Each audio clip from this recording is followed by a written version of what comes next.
Thursday, February 5th, 2026. Saint Agatha.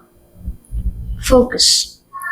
He charged them to take nothing for their journey except a staff. I once survived a grim financial crisis barely. I remember wondering if this were the end of me.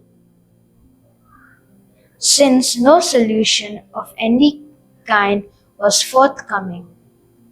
In my misery, I looked around desperately for someone who might save me. In the end, it was only divine intervention that rescued me, just when I was beginning to lose hope. God saved me with a brand new job, giving me another chance to make good. During that time of distress, I learned to be frugal and how futile it is to acquire anything besides food, clothing, shelter, some savings, and much love. Think of Jesus' followers.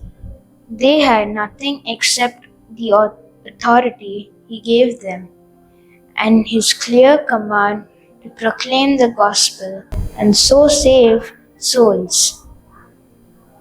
We too need this insight that we can be saved for eternity only if we nurture the one relationship that matters with God and strive to be holy.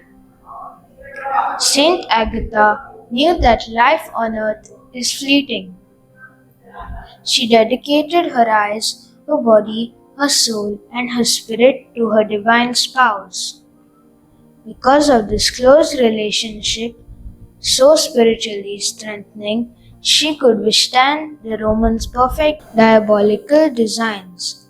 She courageously accepted extreme torture, naked body, rest served, and humiliation beyond human dignity, all for the love of her Lord. Fruit. I will equip myself only with words and deeds that glorify God.